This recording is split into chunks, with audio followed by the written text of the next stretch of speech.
Shalom jemaat yang diberkati Tuhan.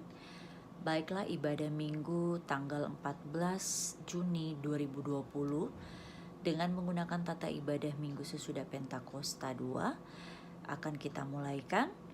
Oleh karena itu dengarkanlah ajakan beribadah. Jemaat yang dikasihi Tuhan, pemeliharaan dan kasih Tuhan bagi kita sungguh tak terselami, sempurna dan tak bercela. Ia merancang dan menyiapkan masa depan kita melebihi apa yang kita pikirkan, dan tidak dimulai dari saat ini, tapi jauh sebelum kita lahir. Rancangan bagi kita selalu tersedia. Mari kita menghadap Tuhan karena kasih setianya yang tidak berkesudahan. Bersama kita kidungkan kidung pujian, kidung jemaat nomor 1, haleluya, pujilah.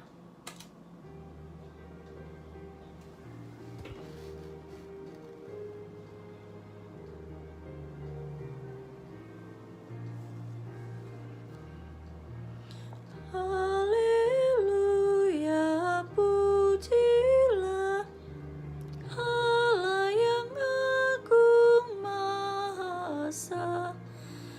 Dalam Kristus kita kenal Allah yang hidup, Bapa kekal, langit buana semesta patut memuji kuasa-Nya, karena berkat-Nya tak henti, limpah kasih-Nya tak terperi.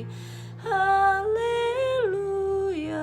pujilah Allah yang agung maha esa. Dalam Kristus kita kenal Allah yang hidup, Bapa kekal. Dengan sikap berdiri kita tabiskan ibadah ini. Pertolongan kita ialah dari Tuhan yang menjadikan langit dan bumi. Kasih karunia dan damai sejahtera dari Allah Bapa kita dan dari Tuhan Yesus Kristus menyertai kamu. Kita kidungkan kidung jemaat 237, Roh Kudus tetap teguh.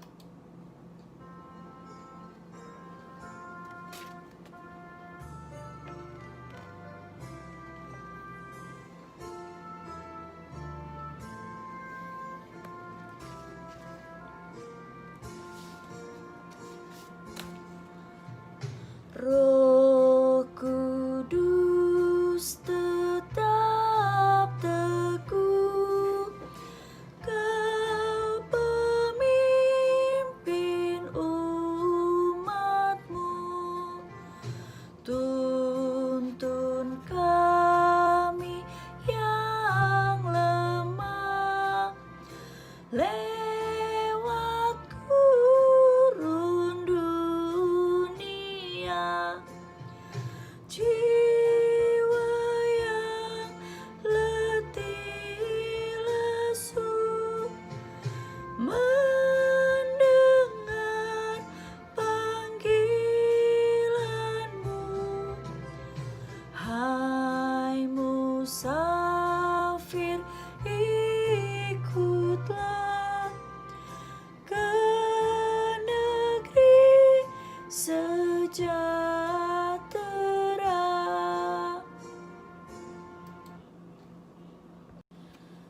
Dengan rasa sesal dan malu dan dengan kerendahan hati, marilah kita mengaku semua dosa-dosa kita di hadapan Tuhan.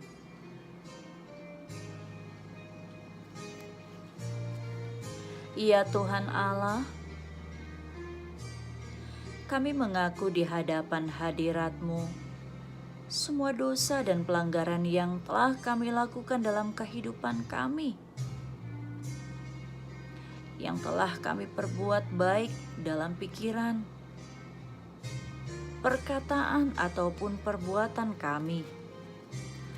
Entahkah itu disengaja ataupun tidak disengaja. Seringkali kami berusaha untuk menutupi segala dosa dan pelanggaran yang telah kami perbuat di hadapan sesama kami, bahkan di hadapan-Mu. Padahal kami tahu Engkau adalah Allah yang Maha Tahu. Bagaimanapun kami menutupi segala dosa dan pelanggaran yang telah kami perbuat, tidak ada yang tersembunyi bagi-Mu. Kasihanilah kami orang-orang yang berdosa ini, dan anugerahkanlah Roh Kudus bagi kami, agar kami dapat mengenali dosa-dosa kami, lalu menyesalinya, dan bertobat serta hidup menurut kehendak-Mu. Demi Kristus kami memohon. Amin. Kita kidungkan Kidung Jemaat nomor 29, ayat 1 dan 2 di muka Tuhan Yesus.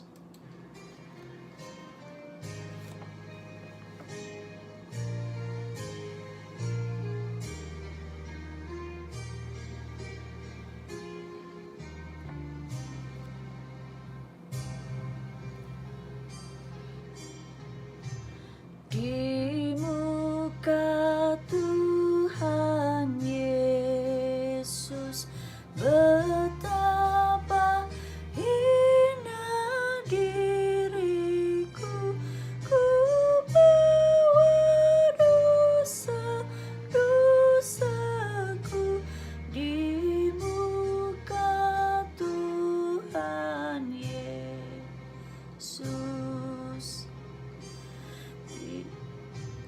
Di muka Tuhan Yesus, tersungkur karena dosaku, ku buka kerinduanku di muka Tuhan Yesus. Bersama kita dengarkan berita anugerah bagi kita yang mengaku segala dosa dengan tulus dan jujur lalu bertobat.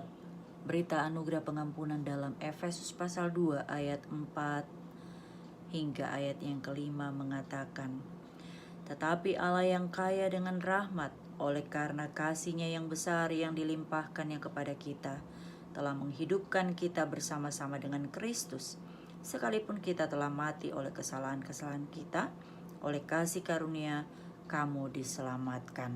Kita sambut dengan menyanyi Kidung Jemaat 46 ayat 1, besarkan nama Tuhan.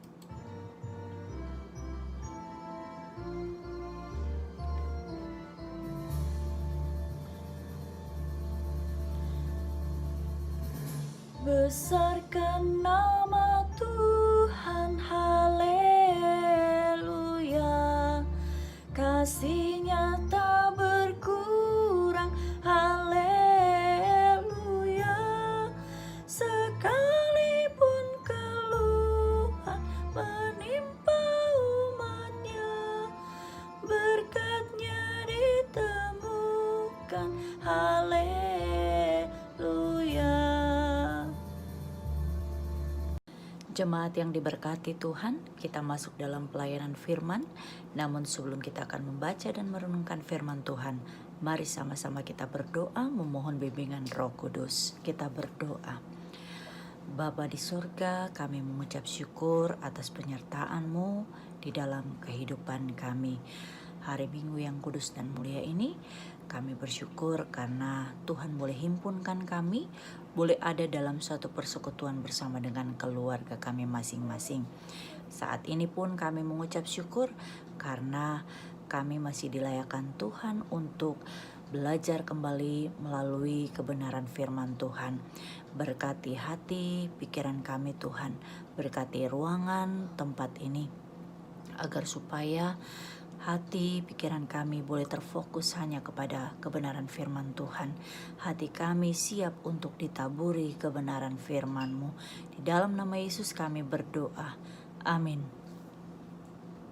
Saudara-saudaraku yang diberkati Tuhan, pembacaan Alkitab kita pada hari Minggu ini terambil di dalam kitab Injil Matius pasalnya yang ke-9 ayat 35 hingga Injil Matius pasal 10 ayatnya ke-8. Saya akan membacakannya untuk Bapak Ibu saudara-saudara yang diberkati Tuhan. Ada 2 perikop yang menjadi topik bacaan firman Tuhan kita pada hari Minggu ini. Yang pertama berjudul belas kasihan Yesus terhadap orang banyak, dan yang kedua Yesus memanggil ke-12 rasul. Saya akan baca mulai pada ayat yang ke-35. Demikianlah Yesus berkeliling ke semua kota dan desa. Ia mengajar dalam rumah-rumah ibadat dan memberitakan Injil kerajaan surga serta melenyapkan segala penyakit dan kelemahan. Melihat orang banyak itu, tergeraklah hati Yesus oleh belas kasihan kepada mereka, karena mereka lelah dan terlantar seperti domba yang tidak bergembala. Maka katanya kepada murid-muridnya, tuaian memang banyak, tetapi pekerja sedikit. Karena itu mintalah kepada Tuan yang mempunyai tuaian supaya ia mengirimkan pekerja-pekerja untuk tuaian itu. Yesus memanggil ke-12 muridnya dan memberi kuasa kepada mereka untuk mengusir roh-roh jahat dan untuk melenyapkan segala penyakit dan segala kelemahan. Inilah nama ke-12 rasul itu. Pertama, Simon yang disebut Petrus dan Andreas, saudaranya, dan Yakobus anak Zebedeus dan Yohanes saudaranya, Filipus dan Bartolomeus, Thomas dan Matius pemungut cukai, Yakobus anak Alfeus dan Tadeus, Simon orang Selot dan Yudas Iskariot yang mengkhianati dia. Ke-12 murid itu diutus oleh Yesus dan ia berpesan kepada mereka, janganlah kamu menyimpang ke jalan bangsa lain atau masuk ke dalam kota orang Samaria, melainkan pergilah kepada domba-domba yang hilang dari umat Israel. Pergilah dan beritakanlah kerajaan sorga sudah dekat, sembuhkanlah orang sakit, bangkitkanlah orang mati, tahirkanlah orang kusta, usirlah setan-setan. Kamu telah memperolehnya dengan cuma-cuma, karena itu berikanlah pula dengan cuma-cuma. Demikian jauh pembacaan firman Tuhan.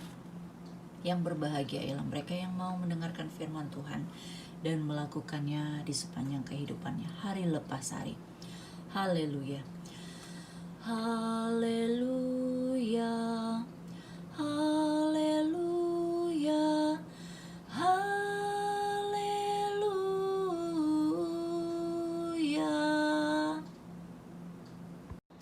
Shalom jemaat yang diberkati Tuhan. Apa kabar hari ini? Saya yakin pasti semuanya dalam keadaan sehat, dalam keadaan baik, dan semuanya dalam keadaan diberkati Tuhan. Tak terasa sudah hampir 3 bulan, bahkan sudah 3 bulan kalau mau dihitung dari bulan Maret.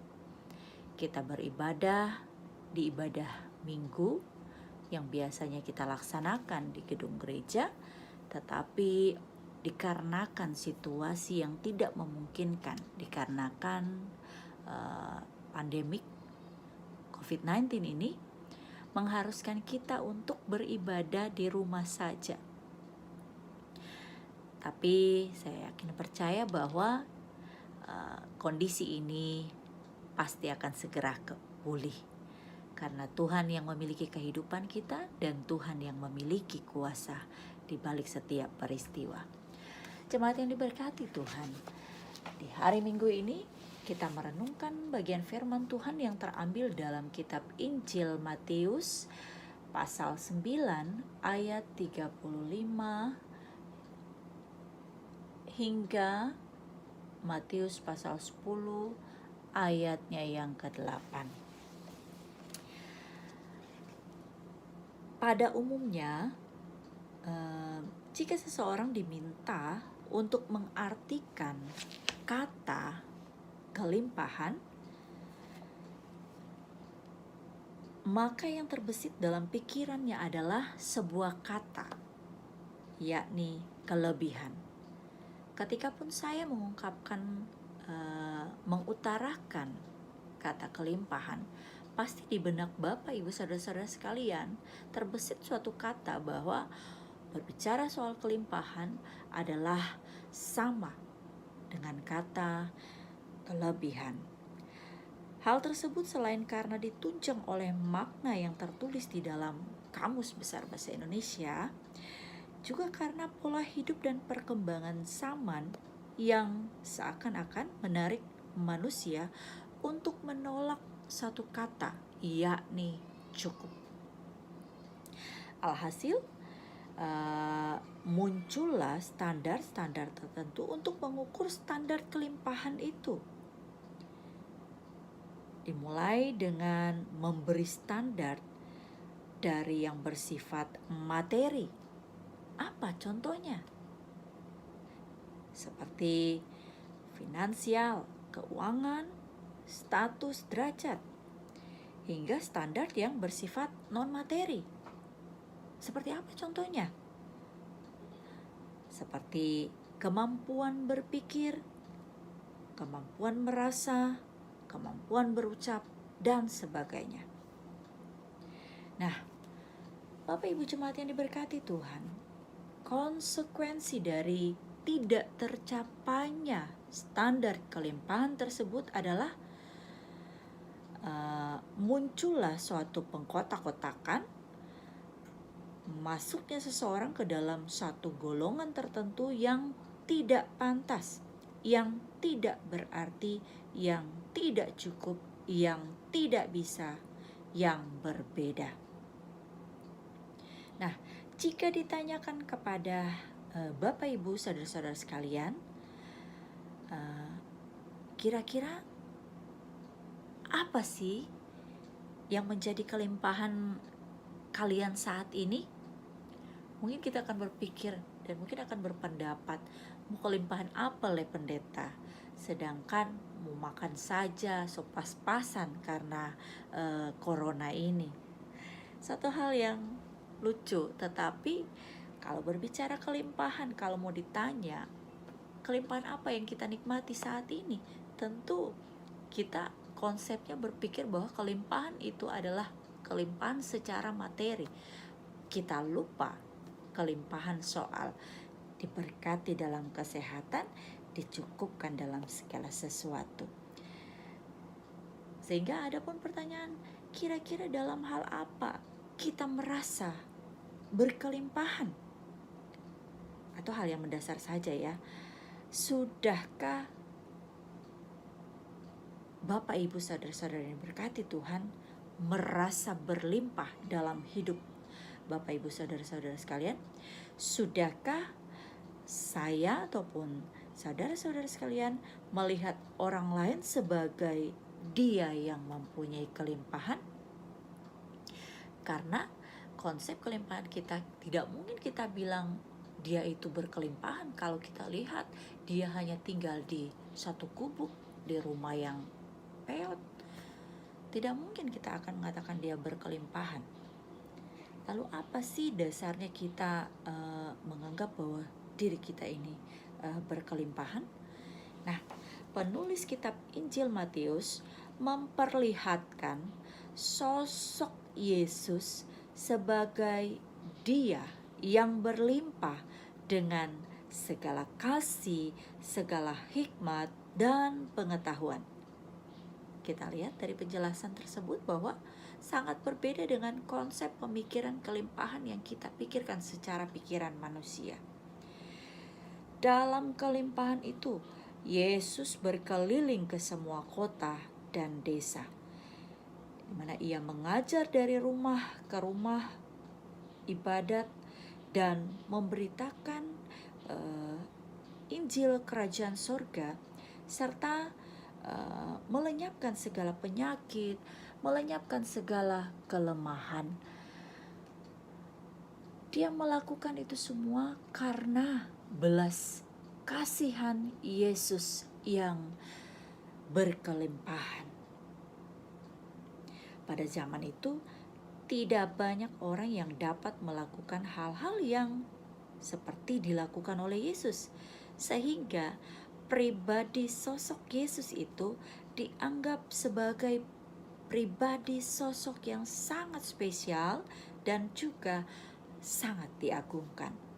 Padahal kalau kita mau lihat dari status dan derajatnya siapa Yesus, Yesus masih termasuk dalam golongan orang yang sederhana. Dia hanya seorang Yahudi. Dia pun bisa dianggap tidak berkelimpahan, karena kalau mau dilihat dari materi, dia hanya anak seorang tukang kayu. Dalam perjalanannya, Yesus tidak menjalankan misi pelayanannya itu secara sendiri. Meskipun dia mampu secara sendiri, tetapi dia tidak mau melakukan pelayanan tersebut seorang diri saja. Tetapi dia mengambil tindakan. Dia mau mengutus murid-muridnya menjalankan misi sesuai karunia yang telah dilimpahkannya. Sebagaimana Yesus yang dapat menyembuhkan, sebagaimana Yesus yang dapat memberitakan Injil dengan kelimpahan yang dimilikinya, karunia tersebut pun dianugerahkan kepada murid-muridnya, seperti menyembuhkan orang sakit, membangkitkan orang mati, mentahirkan orang kusta, dan bahkan mengusir setan. Karunia yang diberikan itu kepada murid-muridnya itu adalah suatu karunia yang cuma-cuma. Nah, Bapak Ibu yang diberkati Tuhan, karunia yang sama juga bukan tidak mungkin dilimpahkan kepada kita yang ada saat ini. Kita pun disebut sebagai murid Yesus di masa kini. Mungkin berbagai masalah yang seringkali bisa jadi suatu penghalang bagi kita untuk bisa menjalankan misi Allah dalam hidup kita.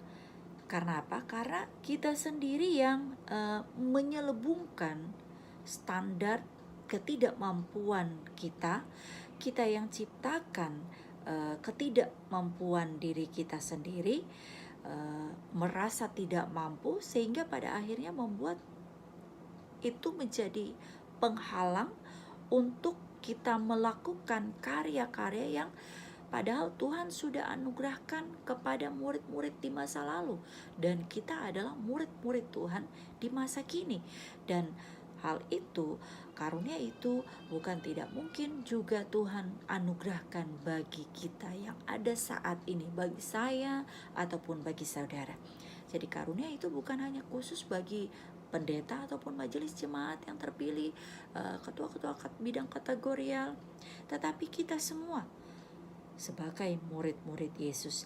Tetapi kita sendiri yang seringkali mempengaruhi konsep pemikiran kita, yang membuat kita menciptakan suatu konsep bahwa kita tidak berkelimpahan oleh karunia, kita tidak mampu, kita tidak memiliki kemampuan untuk menjalankan misi yang Tuhan kehendaki untuk kita jalankan di dunia ini. Kita berpikir, saya kan tidak pandai, saya bukan orang yang pintar, saya kan dari standar ekonomi saja boleh dikategorikan saya kurang mampu. Jadi mungkin saya tidak bisa mampu untuk membantu pelayanan yang ada di gereja, biar orang-orang yang berkelimpangan materi yang melayani, membantu pekerjaan pelayanan yang ada di gereja.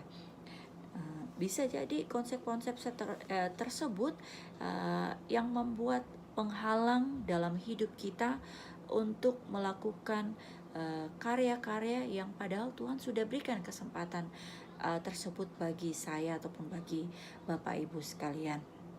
Masing-masing orang dilimpahi oleh kasih karunia yang sama oleh Allah. Itu yang harus kita catat, itu yang harus kita ingat. Saudaraku yang diberkati Tuhan, satu hal yang bisa kita banggakan dalam hidup kita adalah kita hidup hanya oleh karena belas kasihan Allah. di dalam Yesus Kristus. Kenapa kita perlu bangga? Karena belas kasihan Allah itu adalah suatu belas kasihan yang tulus, dimana oleh karena belas kasihan Allah kita sudah diampuni dari segala salah dan dosa kita. Meskipun kita sudah berdosa, tetapi Dia mau merangkul kita kembali. Berbeda dengan konsep belas kasihan dari pribadi-pribadi manusia.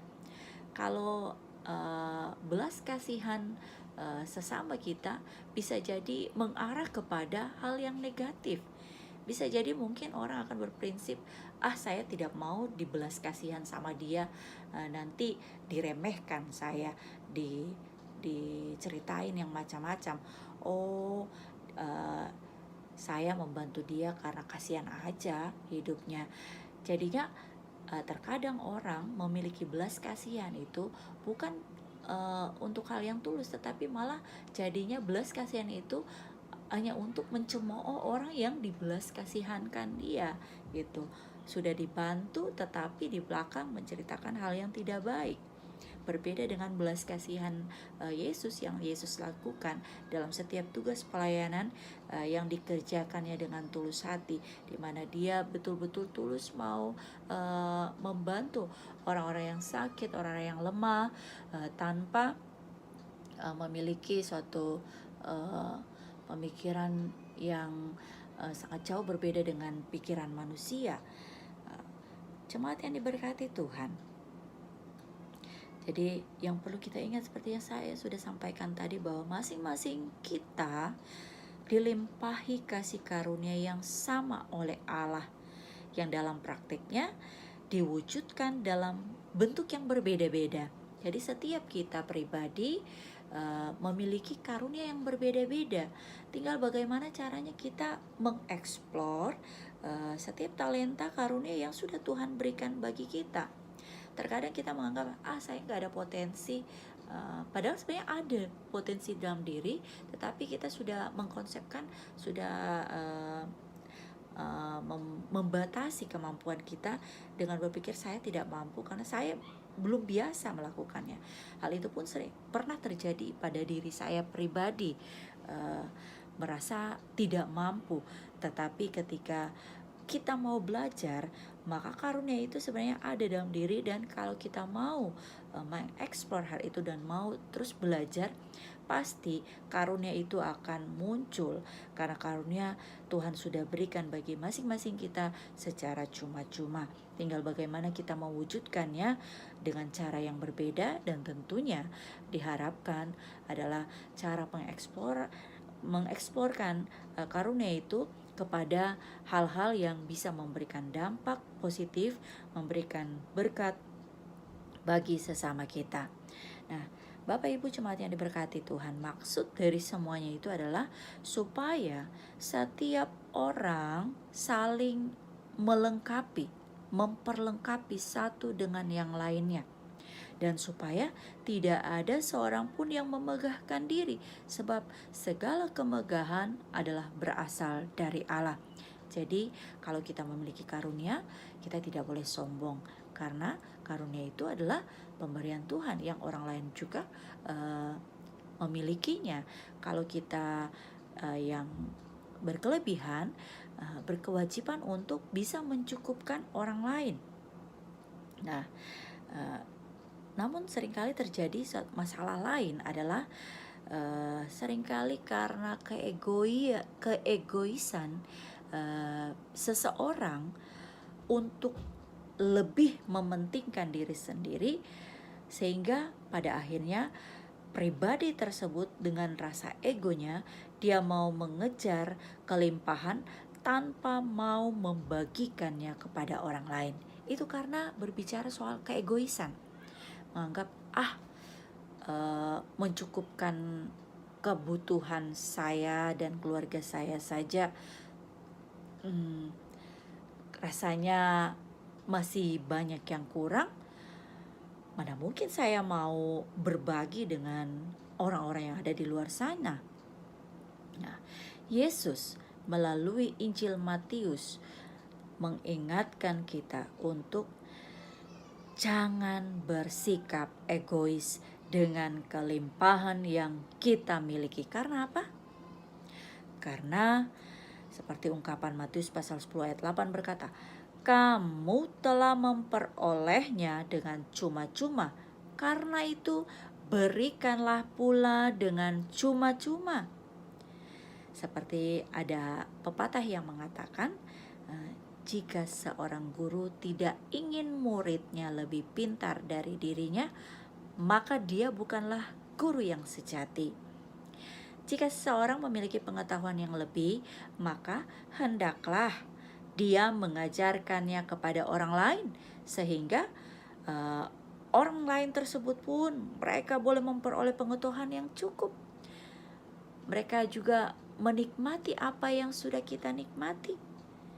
Jika seseorang mempunyai berkelebihan dalam hal makanan yang lebih, hendaklah dia juga membagikannya dengan tulus kepada mereka yang kelaparan, sehingga orang yang berkekurangan tersebut di luar sana juga bisa menikmati asupan yang cukup juga seperti yang kita nikmati.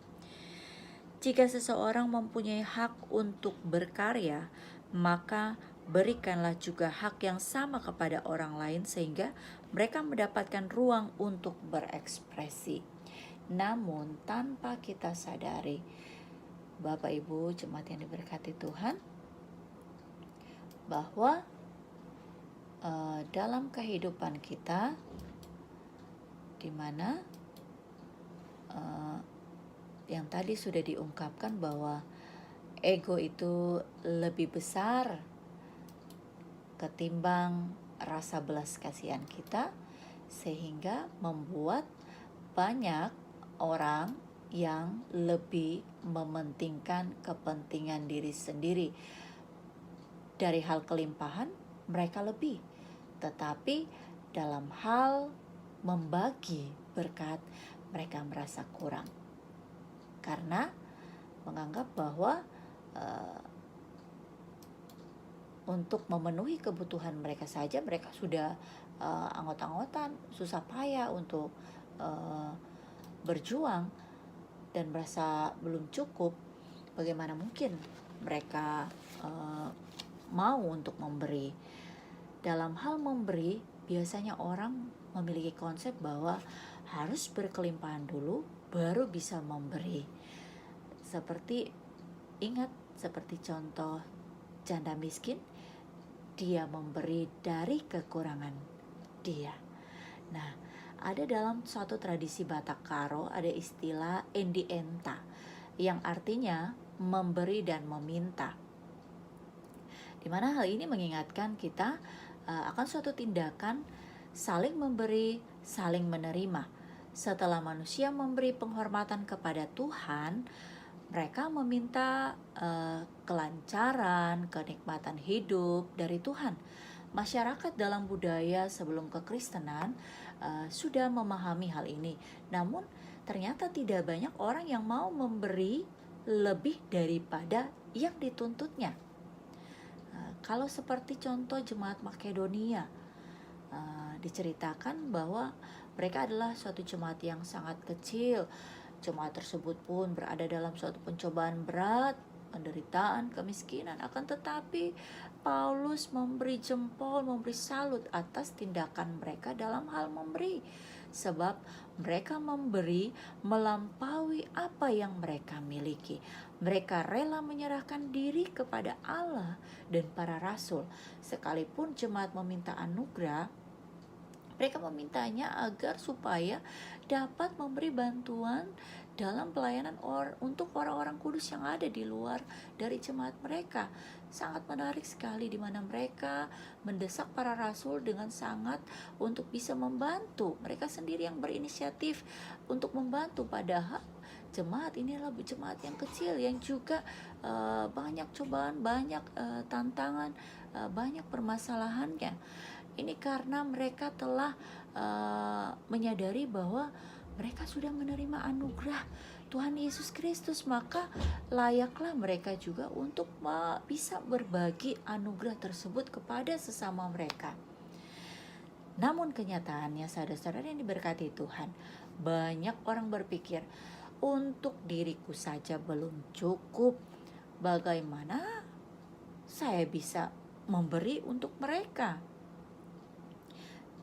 Ingat bahwa selama manusia hidup, berpikir, dan bekerja, tidak akan ada kata cukup. Pada zaman sekarang ini, jika ada orang yang membutuhkan dan memohon dengan sangat pun, belum tentu ada orang yang mau membantu. Bagi orang Kristen, istilah endi enta mengingatkan bahwa Allah sumber segala yang ada.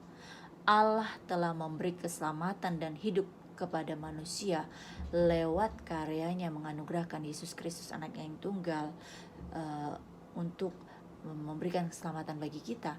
Maka sudah sewajarnya Allah di dalam Yesus Kristus meminta persembahan yang baik dan pengabdian yang tulus dari manusia ciptaan Tuhan.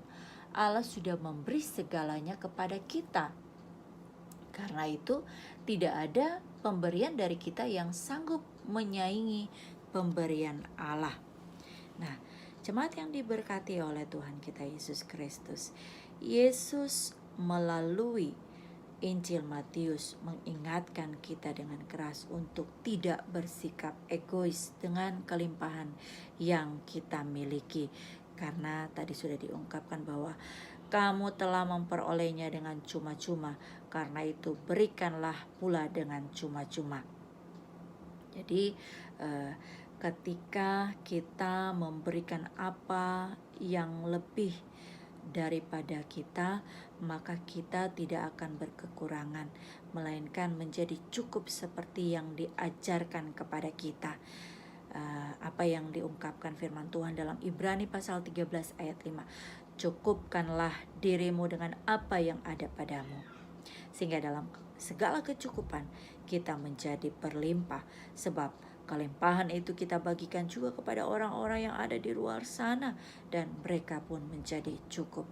Dimana kita tahu bersama bahwa dikarenakan dampak COVID-19 ini, banyak saudara-saudara kita di luar sana yang terkena imbasnya. Juga mungkin di tengah-tengah jemaat kita ada juga yang terkena PHK, tetapi puji nama Tuhan masih tetap dicukupkan, masih tetap dipenuhi kebutuhannya melalui tangan-tangan orang yang berbaik hati, yang mau berbagi kelebihan mereka dengan kita semua, sehingga saling mencukupi, saling mencukupkan akan segala kebutuhan hidup kita, sehingga kita tidak berbangga dengan kelebihan kita, tetapi kita mau berbagi dengan orang-orang yang ada di sekitar sana. Oleh karena itu, jemaat yang diberkati Tuhan, ingatlah bahwa kita menjadi cukup bukan hanya karena kita sudah bisa membagi sesuatu kepada orang lain. Kita menjadi cukup karena kita sudah terlebih dahulu dilimpahi Allah dengan kasih dan karunia-Nya. Dengan belas kasihan kita boleh menikmati kehidupan sampai saat ini. Dengan belas kasihan Tuhan, kita percaya bahwa apapun masalah yang kita hadapi saat ini, itu tidak akan mengurangi kasih Kristus dalam hidup kita. Sehingga burung pipit pun Dia pelihara, maka kita pun Tuhan akan senantiasa pelihara hari ini, esok, dan sampai selama-lamanya. Amin.